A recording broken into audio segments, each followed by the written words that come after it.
Agar yiroqda bo'lsam hamki didoriga ko'nglim shoshar. Vatan derkan mening o'pkam azim daryo kabi toshar. Yot yurtlarda do'ppi ko'rsam sog'inchimga sog'inch qo'shar. Ham g'ururim ham sururim yaxshiyam borsanki vatan, vatan so'zin aytgan bilan ma'nosini uqmoq kerak. Ko'kka qarab vatan demay yalpiz bo'yi cho'kmoq kerak. Kiprik bilan silab ko'ksin tuprog'ini o'pmoq kerak. Menga ko'zga gul kerakmas, jannati rayhonim vatan. Odamzodning ildizisan, kimlar uchun gul qishlabsan.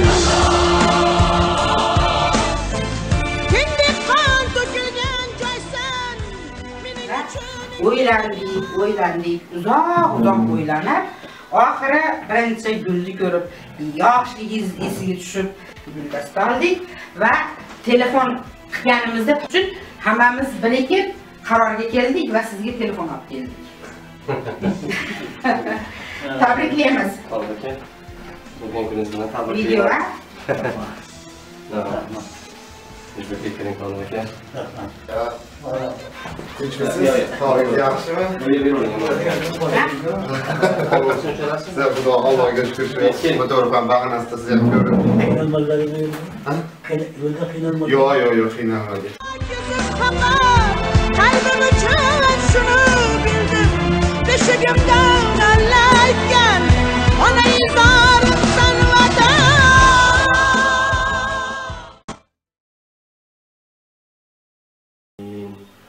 إياك نعبد وإياك نستعين اهدنا الصراط المستقيم صراط الذين أنعمت عليهم غير المغضوب عليهم ولا الضالين قل هو الله أحد الله الصمد لم يلد ولم يولد ولم يكن له كفوا أحد بسم الله الرحمن الرحيم قل أعوذ برب الناس ملك الناس إله الناس من شر الوسواس الخناس الذي يوسوس في صدور الناس من الجنة والناس بسم الله الرحمن الرحيم قل أعوذ برب الفلق من شر ما خلق ومن شر غاسق إذا وقب ومن شر النفاثات في العقد ومن شر حاسد إذا حسد بسم الله الرحمن الرحيم الله لا إله إلا هو الحي القيوم لا تأخذه سنة ولا نوم له ما في السماوات وما في الأرض من ذا الذي يشفع عنده إلا بإذنه يعلم ما بين أيديهم وما خلفهم ولا يحيطون بشيء من علمه إلا بما شاء وسع كرسيه السماوات والأرض ولا يؤوده حفظهما وهو العلي العظيم صدق الله العظيم آمين. Amin. Şu hayatlarına, gelen sevabına, kemalinde kararlı duvarlarına, ruhbatlarıyla bahşede kıldık. Şunu Allah'a rahmet gelsin, cennetiye davet kılsın. Bana kışında hikmet açışken var. Hak insanı kârilerine maşallah buyurma. Kâriler cennette olsa yana hürmette tekrarlayalım. Dileyimiz şunu. Kıştaki adam parça farzandlar, zürriyatlar, kışın yaşından bütün yaşasınlar, yaş amellerine daha olmasınlar.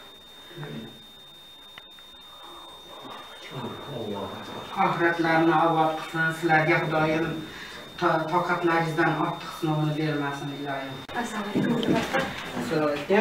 Yaxshimisiz? Sog'lar. Yaxshimisiz? Rahmat, qalaysiz? Assalomu alaykum. Yaxshimisiz? Sizmisiz?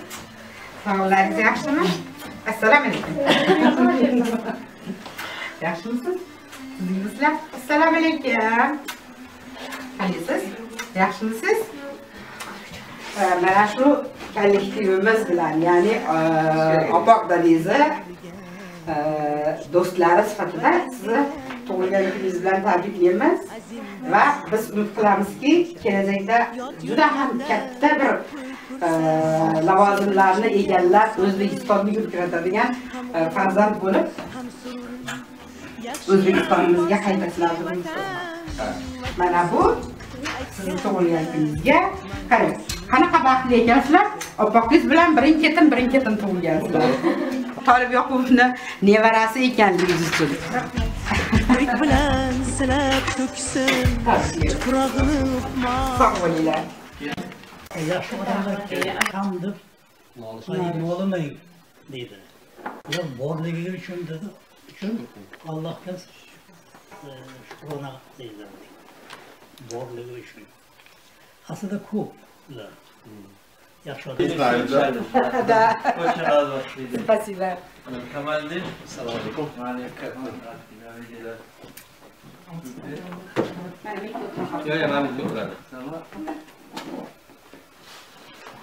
Вот, присаживайтесь. Да.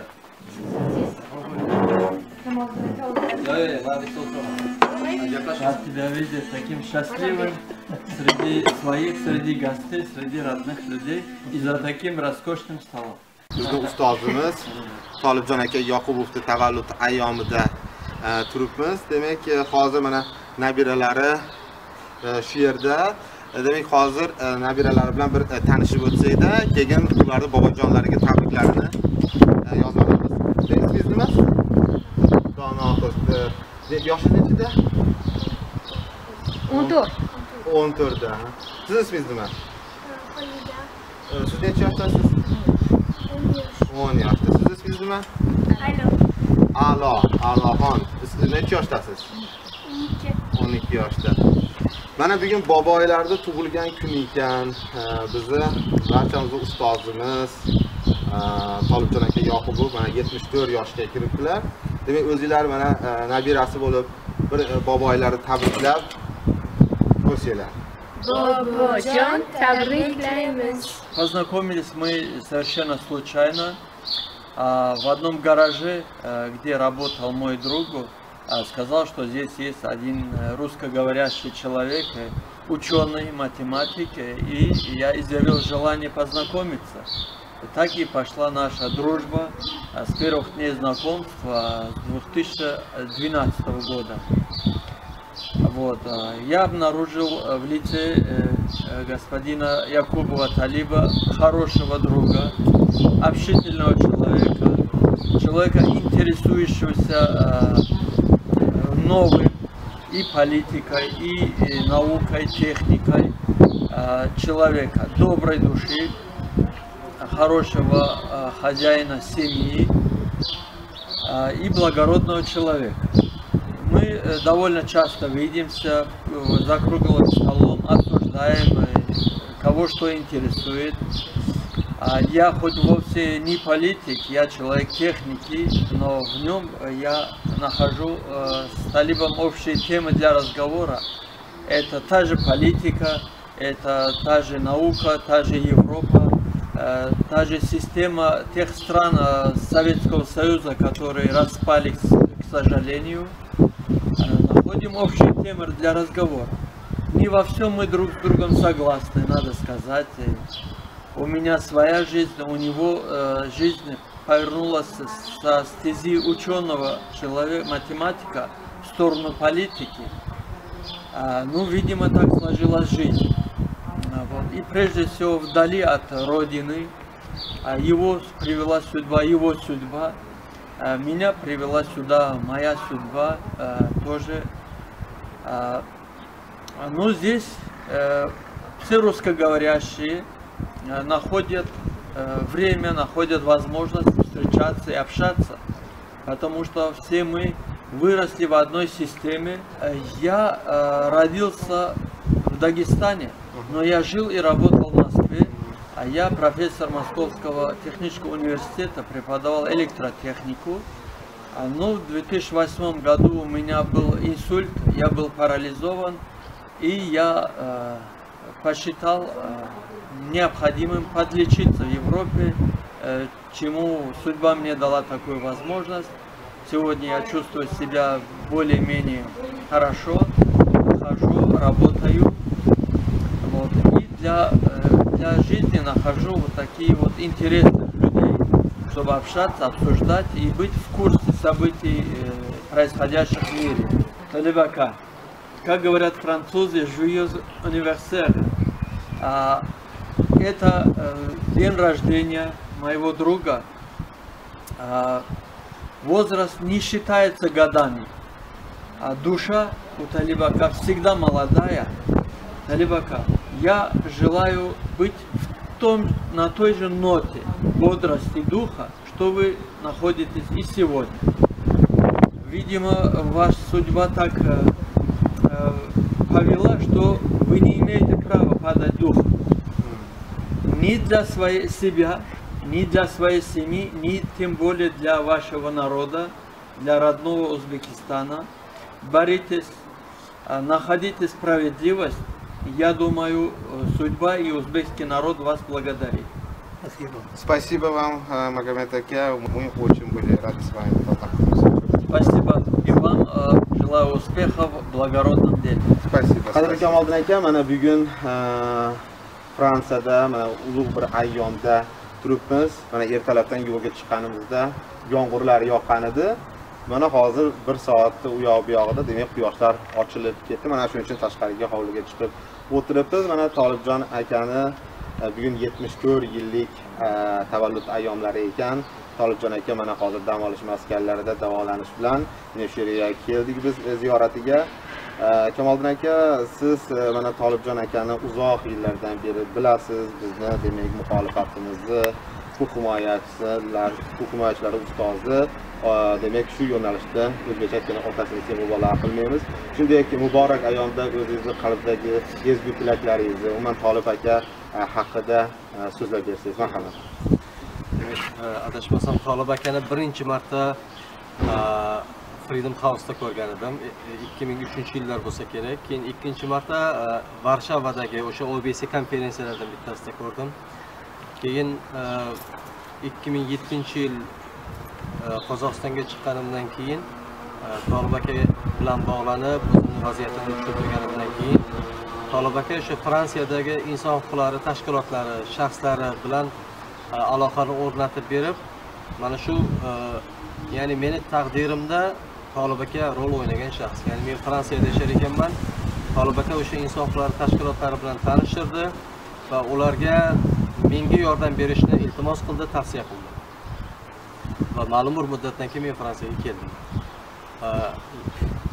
Boshqa jihatdan O'zbekiston bu o'tish davridagi bir davlat. O'zbekiston ertam-kechmi albatta demokratik bo'ladi. Bu ma'lum bir muddatni, ma'lum bir 10 yilliklarni qamrab oladi. O'zbekistonda avtoritarizm uzoq muddat yashay olmaydi, chunki buni bir qancha sabablar bor. Bir tomondan globalizm, ma'lum bir muddatdan keyin dunyoda diktatura, avtoritarizm qolmaydi, ma'lum bir muddatdan keyin. Lekin bu uzoq muddatni qamrab olishi mumkin. Ikkinchi jihatdan, masalan, tezda tugaydigan avtoritar davlatlar bor va ancha uzoq muddat yashaydigan avtoritar davlatlar bor. Lekin O'zbekiston bu o'ylaymanki, avtoritarizm muddati ancha qisqa bo'lgan davlat. Chunki bizda inson resurslarini, inson salohiyatini ishga solmasa, ijtimoiy barqarorlik bo'lmaydi, siyosiy barqarorlik bo'lmaydi. Aholimiz 31 milliondan oshyapti. Aytmoqchimanki, bizda fuqarolik jamiyati bo'lmasa ekan, ijtimoiy barqarorlik ham, siyosiy barqarorlik ham va iqtisodiy taraqqiyot ham bo'lmaydi. Va mana shu ijtimoiy barqarorlik millatning boylik yaratish va uni adolatli taqsim qilishga malakasiga bog'liq. Va mana shu malakani shakllantirishda fuqarolik jamiyati katta rol o'ynaydi. Va fuqarolik jamiyatining birinchi yondashuvi, birinchi qadriyati bu inson huquqlari, erkin siyosiy ishtirok, demokratiya, xolis saylovlar, so'z erkinligi kabi qadriyatlar bilan bog'lanadi. Va O'zbekiston endigina diktatura tugab, demokratiyani o'ziga yo'l sifatida tanlagan paytda, ya'ni Konfutsiy aytadiki, dushmanimga ham islohotlar davrida yashashni ravo ko'rmayman. odamlarda energiya bo'ladi, lekin energiyasini, kuch-quvvatini, g'ayratini qaysi tomonga yo'naltirishni bilmaydi. Yangi malaka bo'lmaydi. Yangi bir turmush tarzi endi shakllanayotgan bo'ladi. Va mana shunday paytda maydonga chiqqan shaxslar bu tarixda qoladigan shaxslar. Ya'ni O'zbekistonda ma'lum bir muddatdan keyin demokratik davr boshlangandan keyin aniq umid qilaman va aniq ishonamanki, ma'lum bir ko'chalar, ma'lum bir maktablar, ma'lum bir kollejlar Tolibakan nomiga qo'yiladi. Chunki mana shu og'ir davrda, hokimiyat uchun ham, jamiyat uchun ham og'ir bo'lgan davrda o'ziga mas'uliyatni olish va jamiyatni o'zini orqasidan ergashtirib, yangi malaka, yangi qadriyatlarni shakllantirish bu o'ta mushkul bir vazifa. Buning zarbalari ko'p bo'ladi. Va mana shu zarbalarning oqibatida mana Tolibaga mana o'zi sport va takrorlab aytib kelasiz suhbatlarda umuman ana shu ayniqsa yoshlar va umuman diktatura sharoitida ma'lumki bilamizki xalq umuman befarqlikka yo'naltirilib shu bo'yicha yo'qlikka kirib ketadi desak ham mubolag'a qilmaymiz. Mana hozirgi kunda mana 2015-yilda mana shu mustaqillik yillarini 24, Islom Karimov diktaturasining 25 yillarida turibmiz. Mana ilk mana O'zbekistonda fuqarolik jamiyati rivojlanishida muxolifatni tamal toshlarini qo'yganda bugungi kunda O'zbekiston demak yoshlarini ichidan chiqayotgan yosh demak mutaxassislarga, o'quvchilar bilan shug'ullanayotgan yoshlarimizga Tolibakani qaysi jihatlarini o'rnak va namuna qilib aytgan bo'ladi. Ya'ni o'ylaymanki, Tolibakadan o'rnak olinsa imkon qadar malaka va boshqa bir qancha xislatlarni aytish mumkinki, bu kelajakda bugungi kunda inson huquqlari bilan shug'ullanish bu bamisoli dissidentlik bilan tenglashtiriladi. Bu ancha og'ir, nima desam ekan, notabiiy holat. Odatda rivojlanayotgan davlatlarda inson huquqlari bilan shug'ullanish ham davlat uchun, ham hukumat uchun, ham jamiyat uchun bu sharafli holat. Lekin bugungi O'zbekiston o'tish davrida ekan, bugun unday vaziyatda emas. Lekin o'ylaymanki, kelajakda inson huquqlari faollari O'zbekistonda ko'p bo'ladi. Ular nima aytaylik, o'sha deputatlar sifatida, senatorlar sifatida, o'sha hokimiyat bilan aloqada bo'ladigan shaxslar sifatida bu faoliyatni amalga oshiradi. Va fursatdan foydalanib men Tolibakaga yana bir bor o'zimning hurmatimni bildiraman. Mustahkam sihat, sog'lik, uzoq umr tilayman. Rahmat Kamoliddin aka, biz ham ayni tilaklarga qo'shilgan holatda yana bir karra sizni aziz ustoz shunday ayyomlaringiz bilan tabriklab qolamiz. Rahmat, salomat bo'ling. Demak, Mo'tabar opa, mana bugun ustozimiz Tolibjon aka Yoqubovni muborak tavallud ayyomiga yig'ilib keldik. Mana siz boshchiligingizda Kamoliddin aka, Kamina hammamiz anchadan beri niyat qilyotgandik. Xudoga ming marta shukr, mana niyatlarimizga yetdik. Qadrli ustozimizni ko'rib turganimizdan bag'oyatda xursandmiz. Mo'tabar opa, mana shu bugun ertalabdan demak yo'lga chiqishimizdan beri qalbingizda mana shu bizni hammamiz bilan to'planib kelayotgan nimalar o'tdi, shundan boshlasak so'zni. Marhamat. Men mana shu Tolibakani tavallud ayyomlari bilan tabriklash uchun yo'lga chiqarkanmiz. Kelayotgan paytimizda mana shu kun nasib qilgandan xursand bo'ldim. Boisi sababi o'sha ustozlarni, yaqin insonlarni aynan mana shunday bir yaxshi kunlarda eslash, qadrlash, bu boshqalarga bu insonni bir taqdiri haqida yaqindan bir ma'lumotlar berish uchun harakat qilish bu juda ham katta bir savob ish deb o'ylayman. Va men o'ylaymanki, O'zbekistondagi bugungi kundagi o'sha mamlakatni boshqarib turgan bir qonxo'r rejimni eng agar ashaddiy raqiblari kimlar deydigan bo'lsangiz, o'sha ro'yxat Tolib Yoqubovdan boshlanadi desam xato qilmayman. Keyin Islom Karimovni eng yomon ko'rib eslaydigan insonlari kim deyiladigan bo'lsa, buni ham meni fikrimcha shu birinchi ro'yxatlarda Tolib Yoqubov ism sharifi turadi.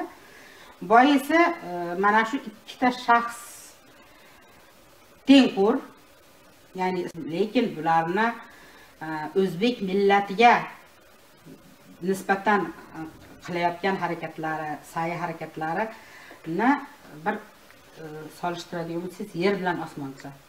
Ya'ni shu Tolib akaga tengqur bo'lgan o'sha qonxo'r diktator Islom Karimov inson huquqlarini oyoq osti qilib paymol, qancha ko'p paymol qilmasin, mana shu bir qarib bir yoshi bir joyga yetib qolgan bo'lishiga qaramasdan, Tolib Yoqubov ham aynan shu yoshida o'sha ancha og'ir kasal bo'lmasin, o'sha qandli diabet va boshqa qarilik kasalliklariga qaramasdan mana shu diktaturaga qarshi, diktator Islom Karimovga qarshi kurashini bir daqiqa to'xtatgan yo'q.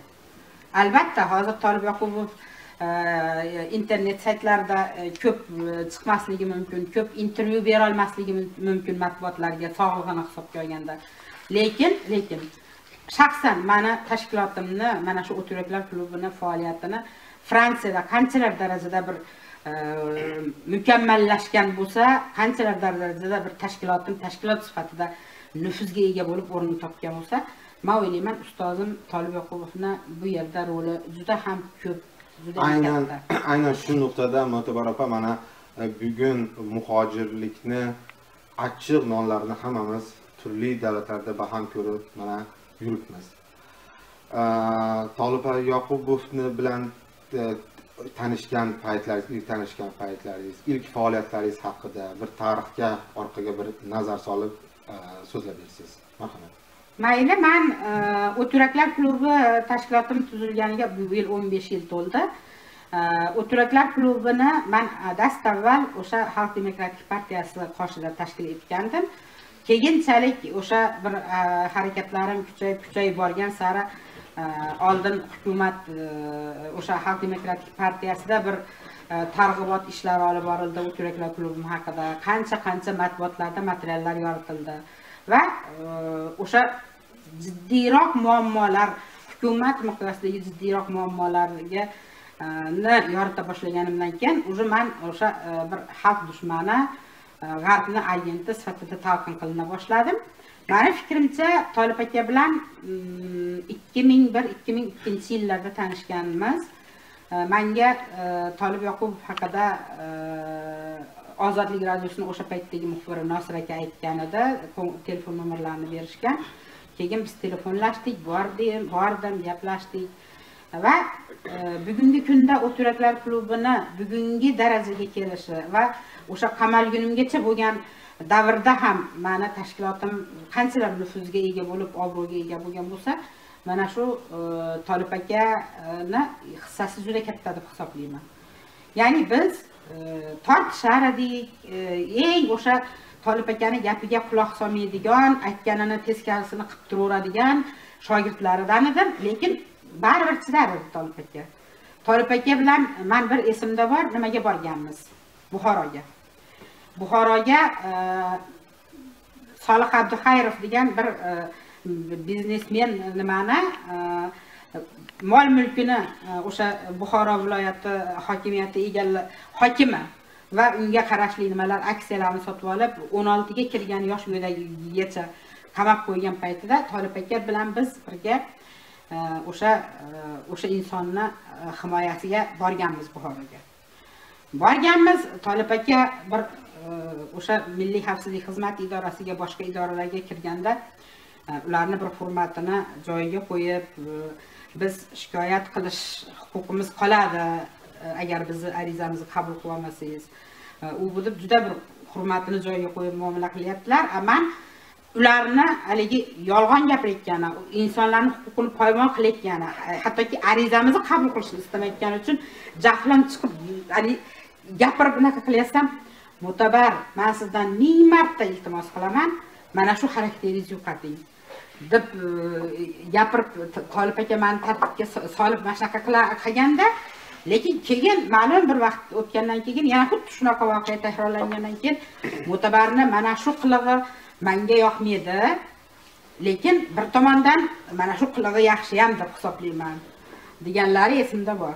Endi Mo'tabar opa, mana O'zbekistonda tashkil etilgan umuman fuqarolik jamiyati va mana shu demokratik jarayonlar rivojlanishida umuman o'zbek xalqi hozir mana diktatura, Karimov diktaturasi demak nazorat ostida mana yillardan beri yashab kelyapti. Lekin biz talpinayotganimiz demokratik, ya'ni farovonlikka, ya'ni xalq hokimiyati o'rnatishda ozod so'z, ozod ovoz, inson huquqlari yuksak darajada qadrlanishiga biz mana siz kabi faollar ishtirok etib kelyapti. Mana shu jarayonda Tolib Yoqubovni o'zidan bot-bot takrorlayotganingizdek o'rni beqiyos. Mana shu jihatlari haqida ham so'zlab o'tsangiz, chunki tamal toshini demokratiya va inson huquqlari tamal toshini qo'yishi oson kechmagan. 2002-yilda shunda men 2000-yildan 2003-yilgacha aynan inson huquq himoyachilari aynan o'sha sudlarda, tergovlarda himoyachi sifatida ishtirok etishi mumkinligini bilmasdim. Umuman bilmasdim. Keyin o'sha yangi Tolib aka oldiga kelib yurgan paytimda Tolib aka o'rgatdilar, nima qildilar. Keyin o'sha paytda men dovernost ishonchnomani kopiyasini tayyor Tolib akadan kopiyani olib ketdim-da, men eslayman, birinchi bo'lib men Marg'ilon shahar Zuhro mahallasi fuqarolar yig'inidagi profilaktika inspektori Bahrom ismli, hozir familiyasi esimga kelmay qoldi. Militsiya xodimini himoya qilganman. Tergov paytida men himoya qilmaganman, bilmasdim. Tolib akadan o'rganib kelib, dovernostni olib kelganimdan keyin shartda nimani oldim, dovernostni rasmiylashtirdim. O'sha Bahrom bilan nima qildim? Endi bizning Zuhro mahallamizdagi bir bariga xonadonida 13 yoshli Eminchayev Ixtiyor degan bola narkotik modda olgani kelgan va o'sha bariga ayolni uyida o'ziga ukol qilib vafot etib qolganda, keyin uni o'ligini olib chiqib nimaga axlatni oldiga tashlab qo'yishgan kechasi. Shunda prokuratura bu ishni yopdi qilgan, boisi o'sha barigaga yetkazilib berilayotgan narkotik moddalar bu ma'muriy organlar tomonidan ushlangan narkotik moddalar bo'lgan va uni kirishasi juda katta lavozimdagi amaldor bo'lgan. Shuning uchun ham bu ishni yopdi qilingan paytida o'sha uchastka noziri bilan biz birgalikda isbotlaganmiz. O'sha barigani xonadoniga kelgani va barigani uyida o'lgandan keyin uni o'ligini olib chiqib tashlangani haqida. Buni biz matbuotlarda e'lon qilganimizdan keyin qisqa vaqtdan keyin o'sha xizmat vazifasini bajarib yurgan paytida jarohat olib, oyog'i sinib, gipsda yotgan uchastka nozirini uyiga bir fohishalarni uyushtirib janjallashtirishga kelishganda, uyiga bostirib kelgan fohishani bu oyog'i gipsda yotgan Bahrom Madaminov urib sindirdi, urib jarohat yetkazdi-da. Unga nisbatan jinoyat ishi qo'zg'ashgan. O'sha paytda aynan Tolib akadan kelib men maslahat qilganman. Tolib akadan kelib men maslahat so'rab, o'sha Bahromni qanday qilib himoya qilish bo'yicha maslahat so'rab qilganman-da, keyin borib sudda men uni himoya qilgan paytimda sud zalida haligi uchastka noziri yig'lagan. Men vatanimga, men xalqimga men shuncha xizmat qildim, lekin meni bu xizmatlarimni bir qadriga yetilmadi. Soxta ayblar bilan meni qamaldim. Bundan tashqari aynan prokuraturadan meni kollektivim, meni rahbarlarim emas, men ishlaydigan organ dushman deb biladigan inson huquq himoyachisi himoya qilyapti deb o'sha paytda zalda yig'lagan edi. Va bu meni birinchi o'sha suddagi birinchi ishim edi. Mana keyinchalik sudlarda juda ko'p qatnashib, hattoki juda ko'p jinoyat ishlarini tergov paytida tugatishlarigacha ham erishganman. Buni barchasida Tolib Yoqubovni bergan o'gitlari, bizga bergan o'sha nima deydi, tinimsiz chidam bilan o'rgatib nima qilishlari, ta'lim berishlari sabab deb hisoblayman. O'zbekistonda inson huquqi himoyachi inson huquqi mexanizmi yaratilishi, instituti yaratilishida men shaxsan Tolib Yoqubovni ga haykal o'rnatish kerak deb hisoblayman. Rahmat Mo'tabar opa, mana shu bugungi muqaddas ayyomda Tolib akaga qalbingizdagi eng qaynoq tilaklaringizni, tabriklaringizni biz lutfan eshitishni istardik. Marhamat. Tolib aka, mana hozir siz dam olish maskanida davolanyapsiz, lekin shunday internet imkoniyatidan, kompyuterdan foydalanish imkoniyatidan mahrum, ma'lum muddat mahrum bo'lib qolgan bo'lishiga qaramasdan, aynan Andijon fojiasini 10 yilligiga o'z munosib hissangizni qo'shdingiz, bir ajoyib she'rlar yozgan ekansiz. Ulug'bek Bakirov bu she'rlarni o'qib berdi. Juda ham ko'pchilik o'sha internetga qo'yilganda juda haddan tashqari ko'pchilik ta'sirlandi. Men Tolib aka sizga 100 yil umr ko'ring demayman. 100 ga kiring demayman. Allohning bergan umrini yashang. Lekin meni bitta quvontirgan, bitta meni xursand qilgan narsa shuki, bu dunyoda o'tib ketgan taqdiringizda ham Tolib Yoqubov yashaydi. Tolib Yoqubov insonlar qalbida, insonlar yuragida, shogirdlaringiz yuragida yashashi bu har kimga ham nasib qilavermaydigan tuyg'u. Bu juda ham bir qadrlasa arziydigan insonsiz. Men sizni shogirdingiz ekanligimdan 1000 marta faxrlanaman, 1000 marta xursand bo'laman.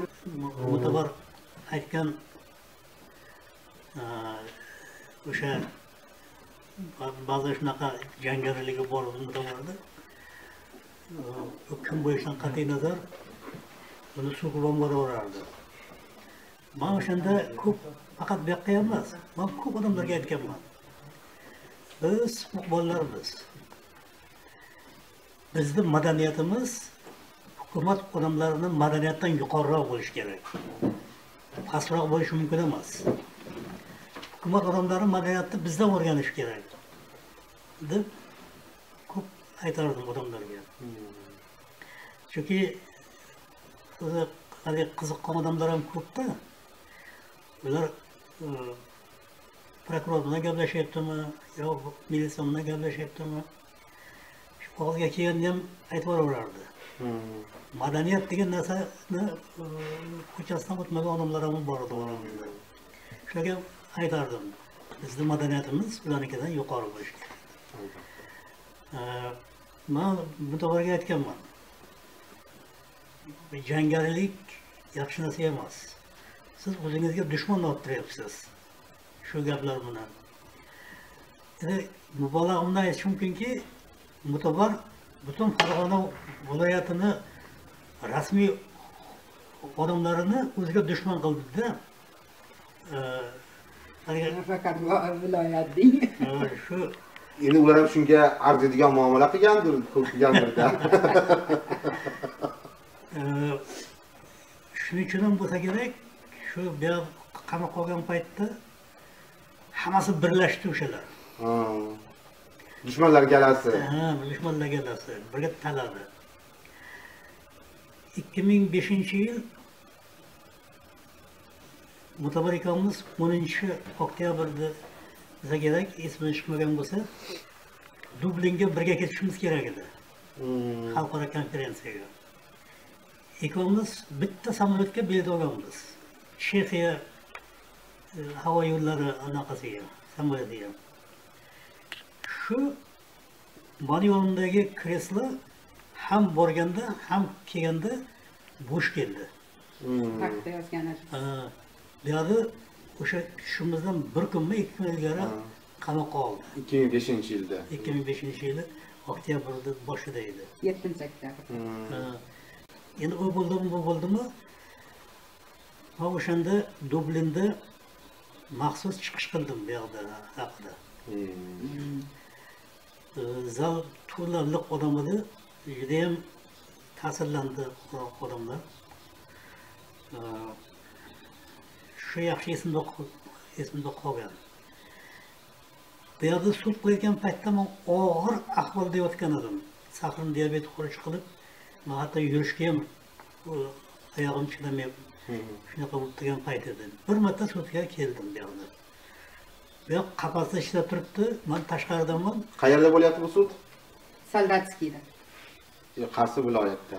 Toshkent viloyatida, lekin Soldatskiyga, odam oyoq yetmaydigan joyga borib kelgan. Bu qafasda ichida temir qafasda ichida men tashqarida ikkovimiz shu qo'l berib ko'rishdik. Qafas ortida. Ha, qafas. Endi bu to'g'ri juda ko'p narsadan boshdan kechirdi. Uncha odam chidolmasdi bu odamning qilgan ishiga. Bu to'g'ri chidadi. Qamoqlarda ichidan buni o'tkazdi. Men Karimga xatam yozganman. Shu 25-avgust. Meni tug'ilgan kunimda ozod qilishni so'rab yozganlar Tolibakka Karimovga xat. Xullas, shuncha voqea o'tgani bilan yana hech narsa bo'lmagandek, boyagidek Tojiboyeva xonim. Hozir endi O'zbekistondan endi O'zbekiston ichkarisida emas, tashqarida ham bo'lsa ham, mana Fransiyada, mana Yevropada ham tinim bilmasdan mana hozir haqiqiy o't yuraklarda ishini davom ettirib kelyapti. Bu siz qo'ygan Tamal toshi maktabining davomichi kirchi bo'limi Tojiboyeva, Mo'tabar Tojiboyevani ortidan mana safdoshlar, biz kabi yoshlar, biz hamisha sizlar bilan faxrlanamiz, hamisha o'zbegimizni, xalqimizni baxtiga, umuman mana shu demokratiya kuchlari baxtiga doim sog' omon bo'linglar. Tolibjon aka, hozir demak biroz tanaffusdan keyin, hozir ozgina tanaffus qilamiz, keyin siz bilan alohida suhbatimizni boshlaymiz. Hozircha Mo'tabar opa, sizga ham kattakon rahmat. Tolibjon aka, sizga ham rahmat. ha, eshityapman. Yana bir bor tug'ilgan kuningizdan tabriklaymiz. Rahmat. Doim tinch bo'ling, omon bo'ling. Bizga mana shu yoshlarga bergan mana shu tajribangiz, biz ularni ko'rib turibmiz.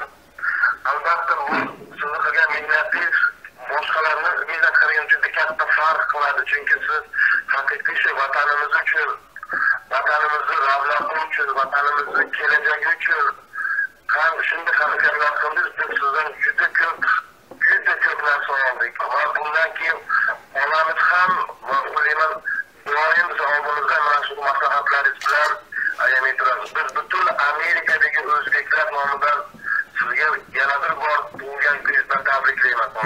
Rahmat Baxtiyorjon, rahmat. Salomat bo'linglar. Hamma og'aynilarga so'rab salom deng, hammalariga mamnunman. Sog'ayib omon bo'ling Tolibaka. Rahmat. Salomat bo'linglar. Mo'tabar opang bir qancha do'stlar bilan meni ko'rgani kelishibdi. Tabriklagani.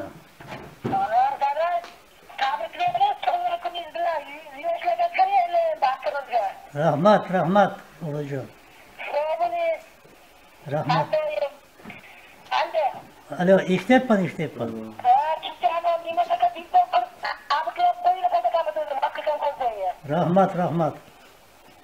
Rahmat. Hammalarga salom aytgin. Ha, bugun ancha odamlar kelishgan. Turli davlatlardan meni tabriklagani. Hozir yonimda o'tirishibdilar ham hammalari. Xo'p, rahmat. Bugun bu yerda tantana juda. Qadrli Tolib aka, avvalambor sizni mana shu muborak tavallud ayyomingiz bilan shaxsan o'z nomimdan, hamkasblarimiz, safdoshlarimiz nomidan chin ko'ngildan tabriklayman. Doimo baxtimizga hamisha sog' salomat bo'ling. Mana bugun 15-may 2015-yilda demak Parijga yaqin joyda, demak Fransiyada turibmiz. Mana Mo'tabar opa boshchiligida hammamiz yetib keldik. Mana Kamoliddin aka, Rabbimov va boshqa safdoshlarimiz bilan avvalambor sizni shunday ulug' ayyomda ko'rib turganimizdan bag'oyatda xursandmiz. Doimo hamisha salomat bo'ling. Tabriklarimizni qabul qilasiz aka. Demak, shunday ayyomda mana 74 yoshingizda albatta bir tarixga ortga nazar solsak yaxshi bo'ladi. Sizni fuqarolik jamiyati faollari, muxolifat faollari juda yaqindan yaxshi bilishadi, e'zozlashadi, qadrlaydi. Har birimizni siz qalblarimizni to'ridan joy olgansiz. Shunday bo'lishiga qaramasdan hozir unib o'sib kelayotgan yoshlar ko'ruvchilarimiz bor, tinglovchilarimiz bor. Shular uchun demak qisqacha bolaligingiz haqida aytib o'tsangiz boshida. Birinchi savolim sizga shu. Marhamat. Mani bolaligim ancha og'ir o'tgan. Chunki shu yoshligimda taxminan 5 yoshlar bo'lsam kerak, shu yiqilib shu umurtqa pog'onam zararlangan. Shu bilan men Samarqandda suyak suv kasallari respublika kasalxonasi bor edi. Juda katta kasalxona edi. Shu kasalxonada men 6,5 yil yotganman. 6,5 yilda 6 yili to'liq to'shakda yotganman. Oyog'im yerga tekkan emas. Gipsda yotganman. Shuning uchun men bolaligim masalan chillab o'ynab boshqa qilib yurgan bolalardek bo'lgan emasman. Shu bir joyda o'tirib oyog'im ishlamas edi, shol qolgan edim. Jizzax viloyatini qaysi tumanida endi bu gaplar? Jizzax viloyatini Jizzax tumanida tug'ilganman. Toqchilik degan qishloq. Qishloqda tug'ilganman. Shu 49-yil 1-yanvardan 55-yil 15-maygacha men Samarqandda kasalxonada yotganman. Shuning uchun yana takrorlashga to'g'ri kelyapti. Bolaligim odatdagi bolalarday o'tgan emas. Odatda ko'cha shangitib bolalar o'ynab shunaqa qilardi, men unaqadan mahrum bo'lganman. Bir joyda o'tirardim. Oyog'im ishlamas edi. Shundan men asl bolaligida o'sha 55-yil o'smirlik paytimda boshlaganman.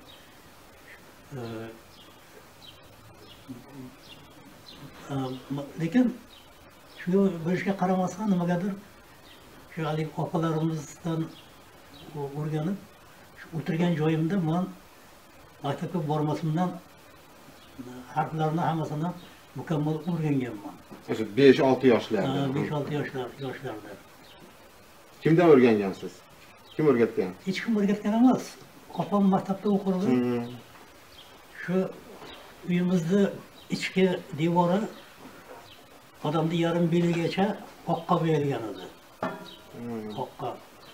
Shundan bo'yim yetgancha o'tirgan joyimda o'sha oqqa qalam bilan yozib o'rganganman haligidan yozishda. Chizishni yaxshi ko'rardim. Rassom bo'lishni xohlardim. Hatto Sheyinskiy o'qishga kelgan paytimda men rassomchilik fakultetiga topshirmoqchi bo'lganman. Meditsina ko'rigidan o'tolmaganman, ko'zim to'g'ri kelmagan. Shundan matematika fakultetini tanlaganman. Boshlayotganda bolalik haqida bir arzigulik bir narsani aytishim qiyin. Mana bolaligim bo'lmagan. O'spirinlik, keyingi yoshlik, studentlik paytlaringiz aynan nima uchun matematika sohasini tanlagansiz? Qayerga o'qishga borgansiz? Studentlik oltin davrim deydi biz o'zbeklar. Bularda aytar ekan, xotirlar ekansiz, mana 74 ulug' yoshingizda o'sha kunlar albatta ko'z oldingizdan o'tmasdan qolmaydi. O'shalar bilan ham bir xotirlar aytib bersangiz. Men shu badiiy grafika fakultetiga hujjat topshirilmagandan keyin og'aynilarim tavsiyasi bilan matematika fakultetiga tasodifan topshirganman. Lekin yaxshi baholar bilan men o'tib ketganman. Shu matematika fakulteti paytda fizika matematika fakulteti deyilardi. Keyinchalik ikkiga bo'lindi alohida fakultetlar. Yaxshi o'qirdim. Qobiliyatim bor ekan. Shuning uchun o'sha institut bitirgandan keyin 1 yil maktabda ishlashga to'g'ri keldi Jizzaxda. Keyingi yil borgan paytimda domlalarim qolishga tavsiya qilishdi. Qolgin institutda ishga. Shu bilan men Bu qaysi institut? Nizomiy nomidagi Toshkent davlat pedagogika instituti matematika fakultetida ishga joylashib, keyin 1-2 yildan keyin mana Moskvaga stajirovkaga Lenin nomidagi Moskva pedagogika institutiga yo'llashdi. 2 yil stajirovkada bo'lib, aspiranturaga kirdim. 1 yil aspiranturani Moskvada o'tab, keyin qolgan 2 yilni Kishinyov shahrida Moldaviya fanlar akademiyasini matematika institutida o'tkazdim men.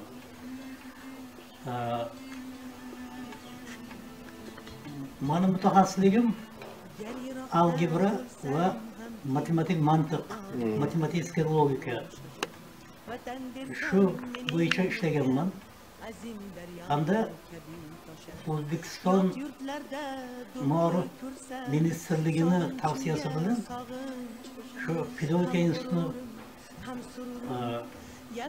matematika fakultetini studentlari uchun kitob yozganman, matematik mantiq bo'yicha. Keyin universitetlar studentlari uchun ham men birinchi bo'lib O'zbekistonda matematik mantiq bo'yicha 2-kitobni yozdim. 96-yilda nashr qildim. Tuprog'ini o'pmoq kerak, menga ko'zga gul kerakmas, jannati rayhonim vatan. Odamzodning